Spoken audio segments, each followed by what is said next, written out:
दोस्तों, बुजुर्ग कहते हैं कि जब किस्मत की देवी आपका दर खटखटाए तो उसे कभी मायूस नहीं ल जाने देना और हमेशा फ़ायदा उठाना है।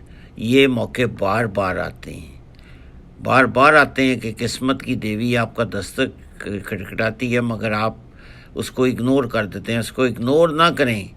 अगर आप किसी माली मसले का शिकार हैं, अगर आपको फाइनेंशियल प्रॉब्लम है, अगर आपको पैसा चाहिए, खा वो बिज़नेस के लिए चाहिए, खा वो दूसरा घर खरीदने के लिए चाहिए, खा बच्चों की एजुकेशन के लिए चाहिए, और खा आपको हाई डेट रेशो जो आपके पास कार्ड है उनको पे आउट करने के लिए चाहिए, तो मैं आपकी मदद करूँगा। अगर आपके पास कनाडा में घर है तो मैं और मेरी टीम, मेरे फाइनेंशियल जो दोस्त हैं, वो आपको $3 लाख तक की लिक्विडिटी लाइन ऑफ क्रेडिट हम लेके दे सकते हैं।